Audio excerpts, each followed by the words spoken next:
Existem muitos fatos que todo mundo parece saber, mas sejam eles de livros didáticos, da internet ou de seus professores, nós temos a tendência de acreditar em muitos deles sem questionar se são verdade ou não. Bem, acontece que alguns desses fatos bem conhecidos são na verdade mentiras transmitidas através dos tempos. Alguns deles são completamente errados, e a verdade por trás de alguns outros é simplesmente inacreditável. Então prepare-se para ficar chocado e de queixo caído, enquanto damos uma olhada em alguns fatos que parecem tão malucos que você simplesmente não vai acreditar que são verdade.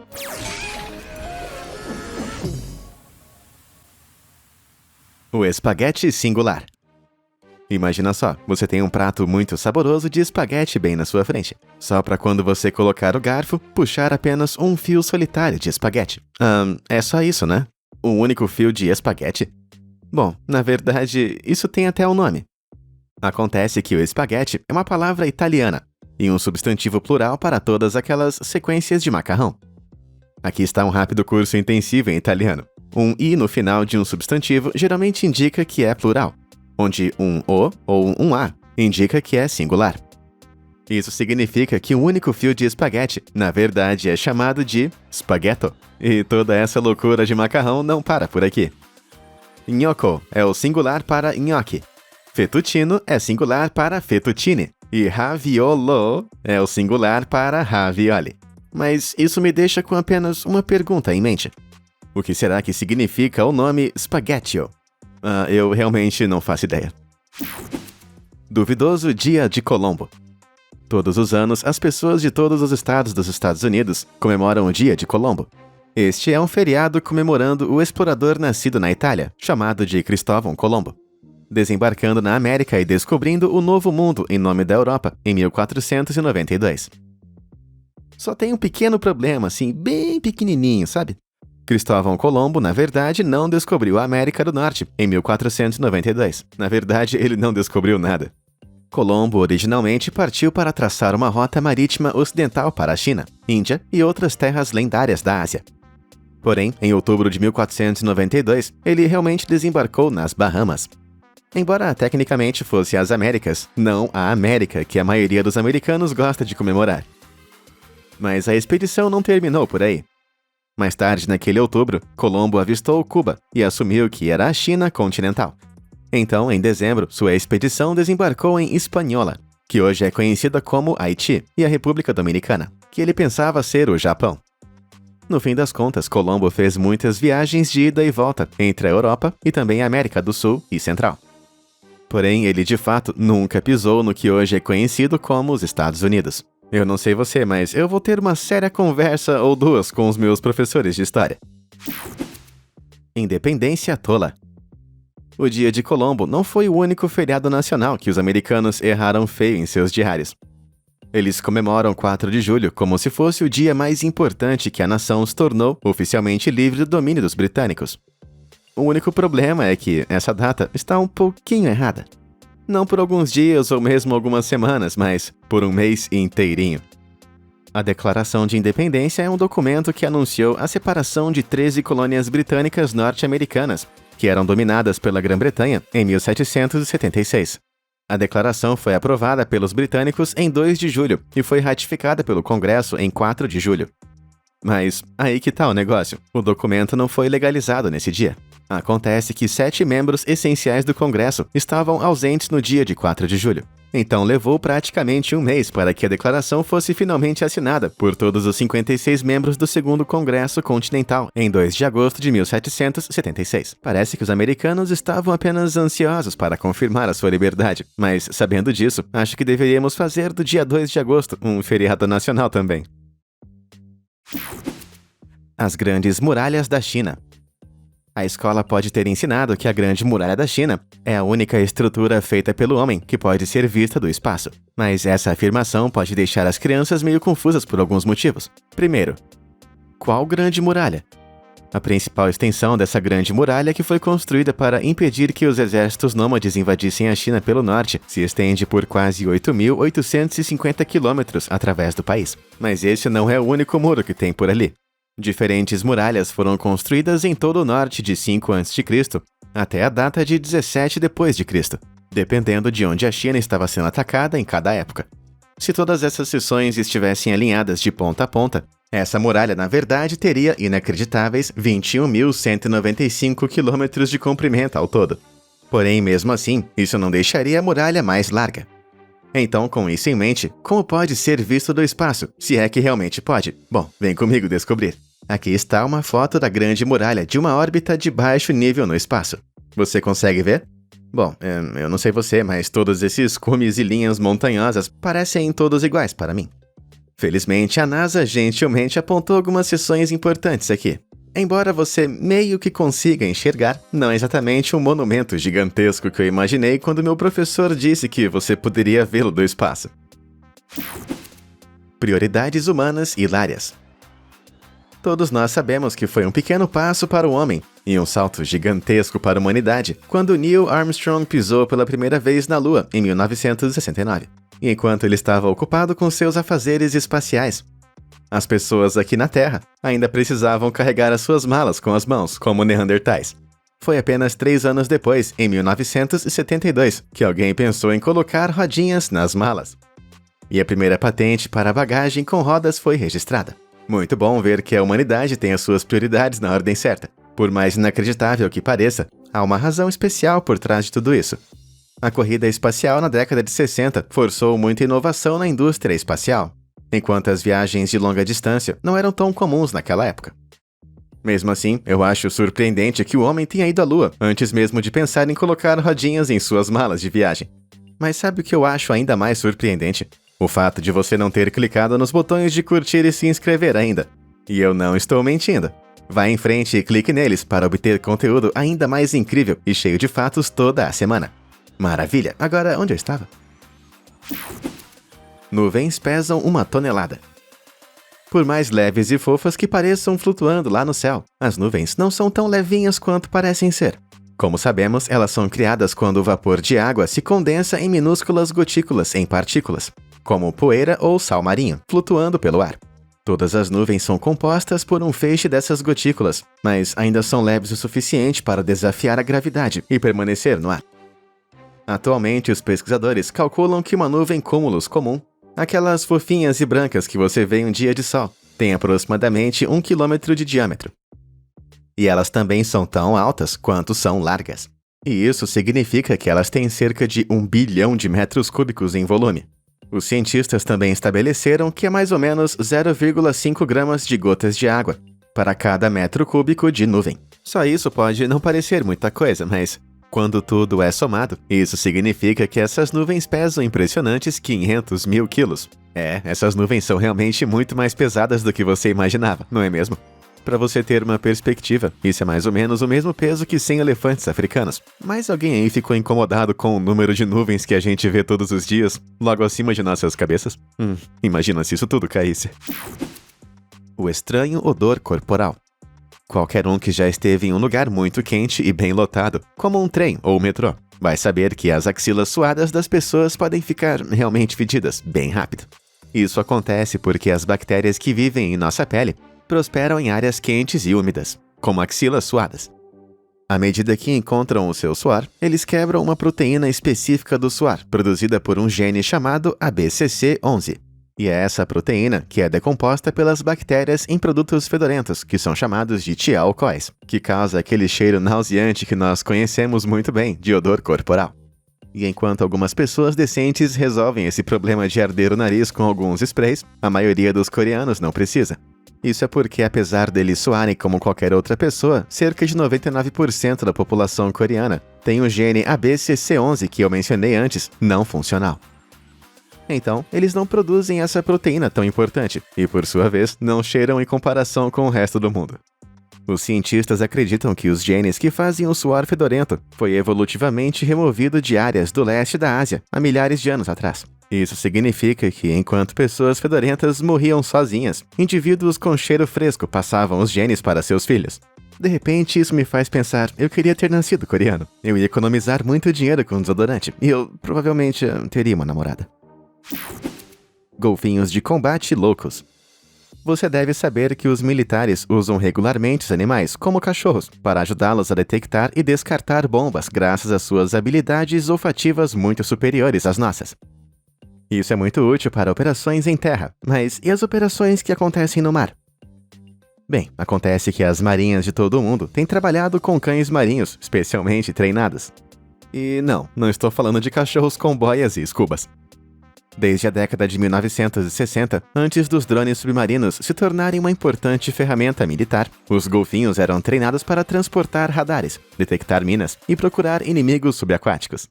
Na Rússia da era soviética, porém, os golfinhos não eram apenas ferramentas, eles eram armas, treinados por especialistas para atacar mergulhadores inimigos e até mesmo navios de guerra inimigos. Enquanto isso parece uma teoria da conspiração muito insana, existem provas financeiras de que é tudo verdade. Em 2007, os militares dos Estados Unidos gastaram colossais 14 milhões em pesquisas com mamíferos marinhos, enquanto treinavam até 75 golfinhos. Esses soldados aquáticos eram tão bons em seus trabalhos que acredita-se que os golfinhos salvaram mais vidas em águas abertas do que os próprios profissionais humanos, já que detectavam bombas com muita facilidade. Caramba, alguém joga um osso para esse cachorro marinho. Bananas não dão em árvores.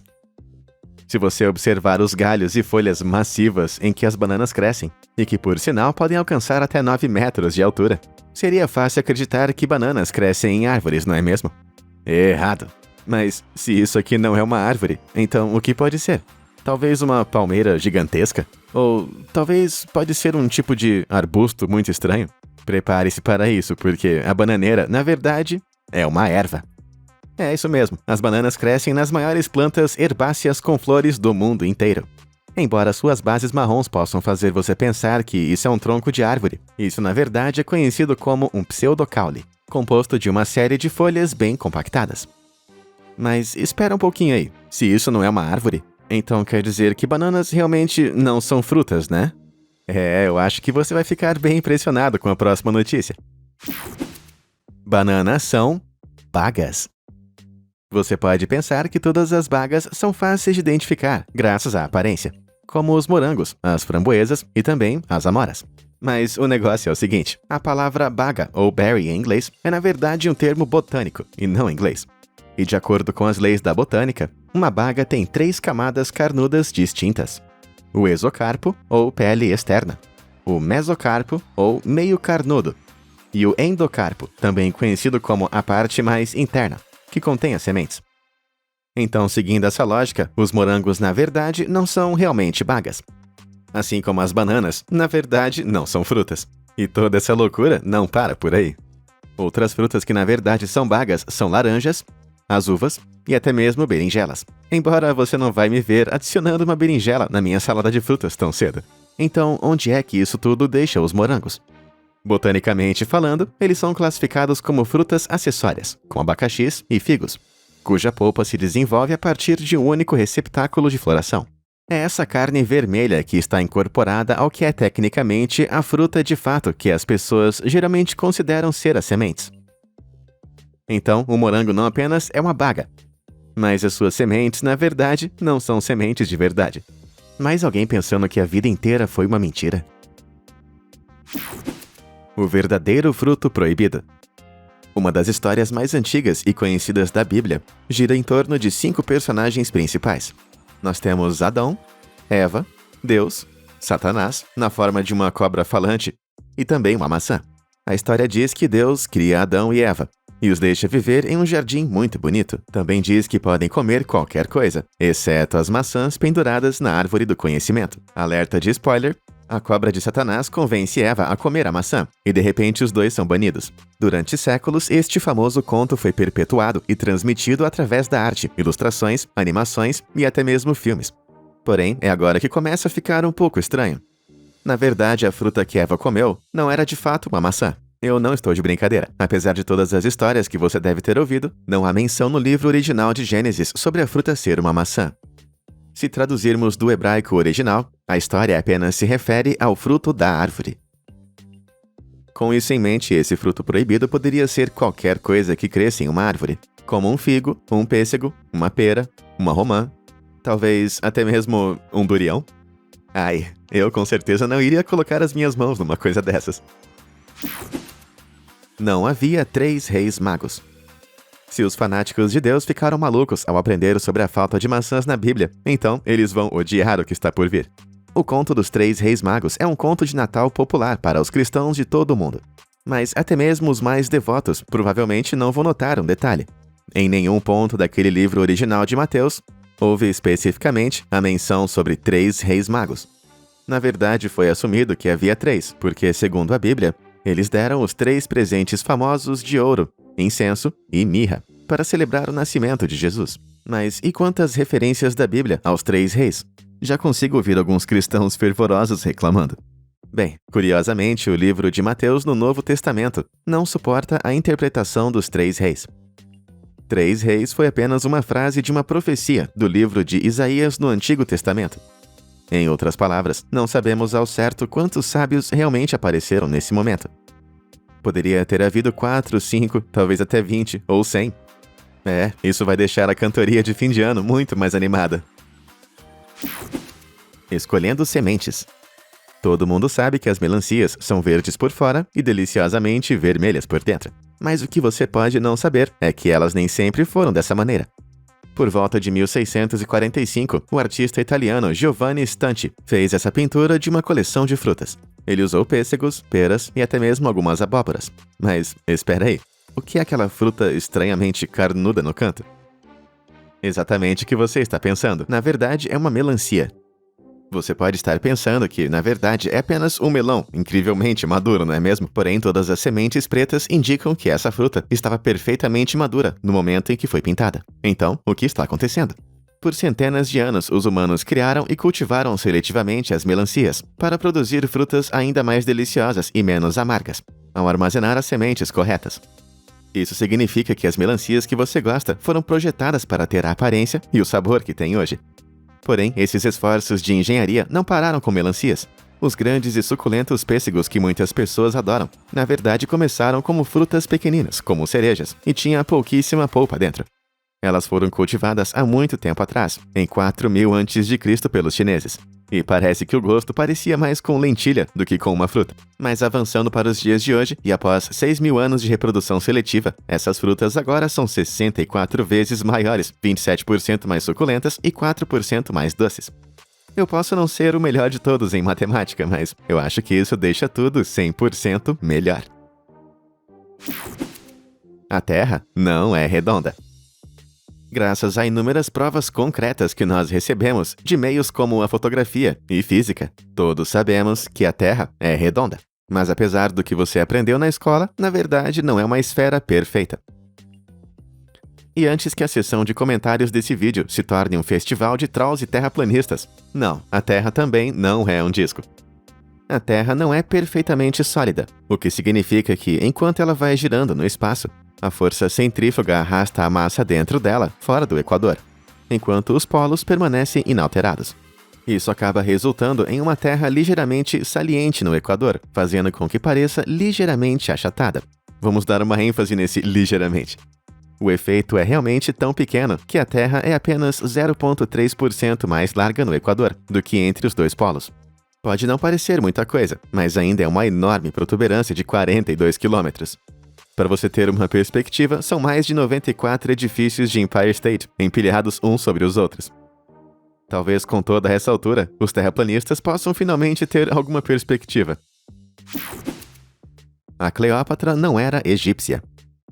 A Cleópatra foi, sem dúvida, um dos governantes egípcios mais emblemáticos de todos os tempos que conhecemos. Ela foi retratada na tela de prata e em obras de arte como uma beleza brilhante que reinou suprema como a rainha final do Egito. Porém, apesar de todos os seus adoradores, discípulos e representações de deusa, Cleópatra na verdade não era egípcia. Ela na verdade foi a última de uma dinastia grega macedônia, que se chamava linha ptolomaica, e que governou o Egito desde a morte de Alexandre o Grande, em 323 a.C. Mas não ser etnicamente egípcia era o menor dos problemas de Cleópatra. Assim como muitas outras famílias reais dessa época, a linha ptolomaica muitas vezes se casava dentro da família para manter suas linhagens, puras. Era uma prática tão prevalente que os pesquisadores acreditam que os pais de Cleópatra provavelmente eram irmão e irmã. Bem, se uma mulher não egípcia que é produto do incesto pode se tornar uma rainha suprema do Egito, Eu acho que qualquer um pode conseguir qualquer coisa. O verdadeiro nome do monstro do biscoito. Durante uma entrevista de 2004 com Frank Oz, que faz as vozes de Miss Piggy e Fozzie Bear em inglês, ele revelou que antes de comer o seu primeiro biscoito, o Cookie Monster tinha um nome bem diferente. E na verdade esse nome era... Sid. Apenas Sid. Nada de Sid Cookie ou qualquer outro sobrenome. Apenas o bom e velho Sid. É um pouquinho anticlimático se você perguntar pra mim. Mas alguns anos depois, o elenco de Muppets finalmente criou seu nome icônico, quando em 2007 o Cookie Monster cantou The First Time Me Eat Cookie. Em inglês, a primeira vez que eu comi um cookie. Sim, você ouviu essa verdade destruidora de infâncias diretamente da boca de Cookie Monster. Ou será que eu devo dizer da boca de Sid? Monumentos de mamute. Mamutes lanosos são uma espécie agora extinta de paquiderme, que floresceu na Idade do Gelo, do Pleistoceno, há quase 5 milhões de anos atrás. Sem muitas informações, as pessoas assumem que esses primos elefantes estavam vivos apenas durante o período superfrio neandertal da evolução humana. Porém, na verdade, não foi bem assim que aconteceu. Enquanto os mamutes morreram devido às mudanças climáticas e à caça, há cerca de 10 mil anos atrás, o último deles só foi extinto por volta de 1650 a.C. Apenas 3.600 anos atrás. E agora prepare-se para ficar incrivelmente chocado. Isso é mais ou menos cerca de 1000 anos depois que as grandes pirâmides do Egito foram construídas. É isso mesmo. Egípcios antigos e mamutes lanosos existiram ao mesmo tempo durante a história. É uma sorte que eles também não existissem no mesmo lugar. Caso contrário, os poderosos mamutes poderiam ter sido amarrados para ajudar a construir as pirâmides. Salas de plástico bolha. Não existe nada no universo mais satisfatório do que estourar plástico bolha. Só que por mais divertido que seja esse material de proteção, ele não foi originalmente destinado a ser um material de embalagem proeminente. Em 1957, os inventores Alfred Fielding e Mark Chavanes estavam tentando criar um novo tipo de papel de parede texturizado, que estava muito na moda na época. Inicialmente, eles colocaram 2 pedaços de cortina de chuveiro de plástico através de uma máquina de selagem quente, mas ficaram desapontados com a fina folha de filme pontilhada com bolhas de ar que estavam presas dentro. Eles não tinham nenhuma ilusão de que alguém iria querer colar isso em suas paredes, então eles patentearam o processo e começaram a pensar em outros usos para sua invenção.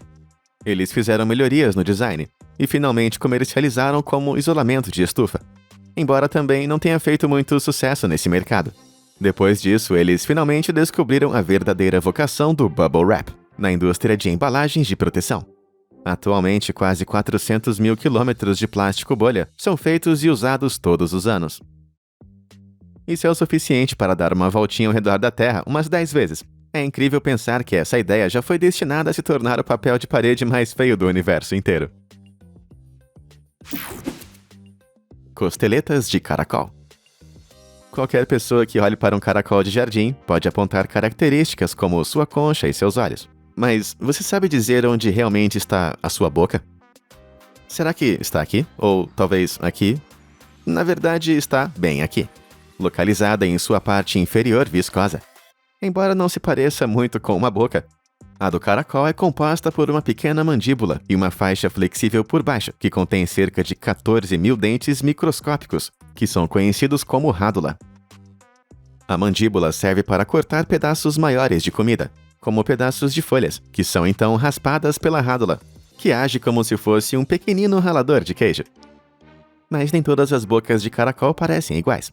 Os Mystery Snails, por exemplo, são gastrópodes aquáticos, cuja rádula está localizada em uma estrutura mais flexível, que se move para dentro e fora de suas bocas enquanto vasculham. Isso permite que eles mastiguem matéria orgânica, enquanto também usam a boca para fazer uma sucção e permanecer na superfície em que estão presos. E eu pensando que aqueles dentes de ralador de queijo eram horríveis o suficiente quando não estavam se movendo. Os ratos podem desenvolver partes do corpo humano. Quando os transplantes de órgãos se tornaram cada vez mais bem-sucedidos na década de 80, a demanda por eles disparou, e um grande problema atingiu de repente a comunidade médica. A necessidade de órgãos era muito maior do que o número de órgãos disponíveis no mercado, deixando eles com uma incrível escassez. Então, em 1997, os cirurgiões e engenheiros começaram a experimentar se partes do corpo humano poderiam ou não ser cultivadas. E não estou falando de laboratórios, e sim em animais. O experimento foi um sucesso completo, como foi comprovado pelo camundongo vacante, um roedor com uma orelha humana crescendo em suas costas. Os cientistas obtiveram esse sucesso criando um pequeno andaime que inseriram sob a pele desse rato. Em seguida, eles injetaram células de cartilagem que cresceram ao redor daquele andaime, criando uma forma de orelha. Por incrível que pareça, as células prosperaram, resultando em uma orelha humana cultivada em laboratório, que ajudou a provar que a regeneração extensa de tecidos em seres vivos realmente era possível. É essa descoberta científica essencial que permitiu os médicos a recuperar recursos baseados em cartilagem em humanos, como essa orelha crescida no antebraço de um soldado veterano, depois que ele perdeu defendendo seu país. Após ser totalmente crescida em uma parte do corpo que recebe um bom fluxo de sangue, a orelha pode ser transplantada com segurança para o lado da cabeça sem muito risco. E pensar que toda essa descoberta incrível foi graças, em parte, a um ratinho muito corajoso. Isso não é um estrondo sônico. Se você já teve a sorte de testemunhar uma aeronave entrando em velocidade supersônica, vai saber que a única coisa mais impressionante do que o próprio som é a visão.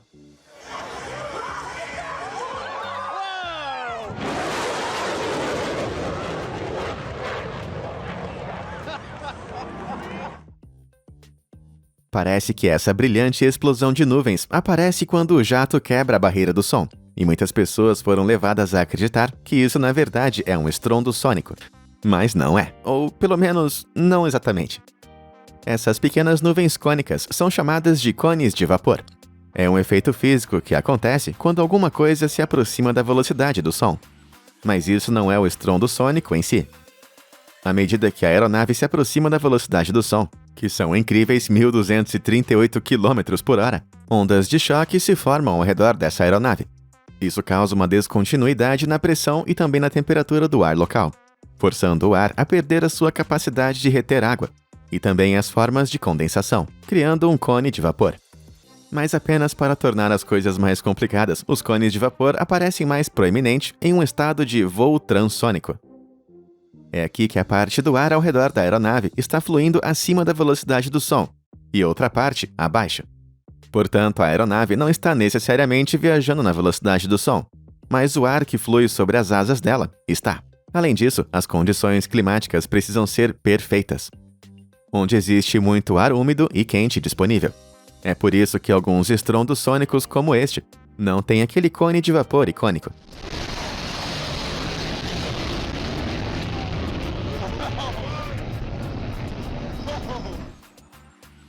Mesmo sem aquele cone de vapor, isso é realmente impressionante, não é mesmo? Essa foi a minha visão do mundo sendo arruinada. E quanto a você? Alguns desses fatos bizarros virou o seu mundo de cabeça para baixo? E você conhece algum outro que eu talvez não tenha ouvido antes? Diz aí pra mim nos comentários abaixo. Obrigado por assistir e até a próxima.